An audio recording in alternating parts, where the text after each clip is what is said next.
Hi children, 5th class పిల్లలందరికీ good morning నాన్న. మనం 5th క్లాస్లో నిన్న సొంత వాక్యాలు రాసుకున్నాం కదా. ఈరోజు టెక్స్ట్ బుక్లో వు క్రింది ఉన్న ఆంగ్ల పదాలకు సరైన తెలుగు పదాలను పాఠంలో గుర్తించి రాయండి అన్నాడు. ఇక్కడ ఇచ్చిన ఆంగ్ల పదాలకి తెలుగు పదాలు రాయాలంట. ఆల్రెడీ ఇవన్నీ కూడా లెసన్ చెప్పినప్పుడు నేను ఎక్స్ప్లెయిన్ చేశాను నాన్న.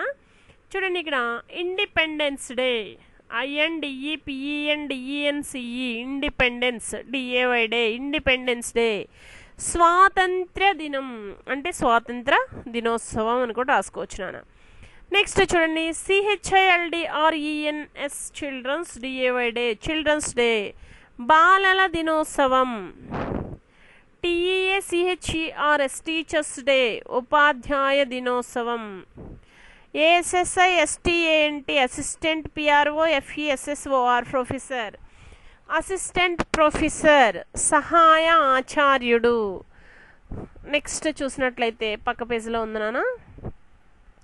చూడండి, ఇక్కడ 5th వన్, UNIVERSITY యూనివర్సిటీ, విశ్వవిద్యాలయం. PROFESSOR ప్రొఫెసర్, ఆచార్యుడు. PRESIDENT ప్రెసిడెంట్, అధ్యక్షుడు. VICE vice, PRESIDENT president, vice president, ఉపాధ్యక్షుడు. AMBASSADOR అంబాసిడర్, రాయబారి. నెక్స్ట్ PHILOSOPHER ఫిలాసఫర్, తత్వవేత్త. ఫిలాసఫర్ అంటే తత్వవేత్త, తత్వాన్ని గురించి పూర్తిగా తెలుసుకున్నటువంటి వ్యక్తి నాన్న. ఇక్కడ ఇచ్చిన ఇంగ్లీష్ స్పెల్లింగ్స్ అన్నీ చదువుతూ మీరు ఇక్కడ పక్కన తెలుగులో వాటిని ఏమంటారో రాయగలగాలి నాన్న. టెక్స్ట్ బుక్లో నీట్ హ్యాండ్ రైటింగ్తో ఫిల్ చేసిన తర్వాత మీరు వర్క్ బుక్లో కూడా చూడండి. 12th రోమన్, క్రింది ఉన్న ఆంగ్ల పదాలకు సరైన తెలుగు పదాలను పాఠంలో గుర్తించండి. ఇక్కడ 10 పదాలు ఇచ్చాడు ఇంగ్లీష్లో. Independence day, children's day, teachers day, assistant professor, university, professor, president, vice president, ambassador, philosopher.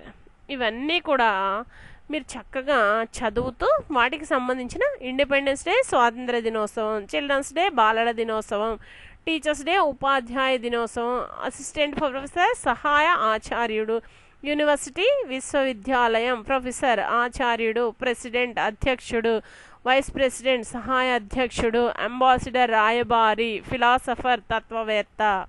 అలా నీట్ హ్యాండ్ రైటింగ్తో రాసి ఇటు పక్క స్పెల్లింగ్స్ చదవాలి, ఇటు పక్క పదాలు కూడా చదవాలి నాన్న. మీరు ఒకవేళ విశ్వవిద్యాలయం ఇంగ్లీష్లో ఏమంటారు అంటే UNIVERSITY యూనివర్సిటీ అని రాయగలగాలి నాన్న.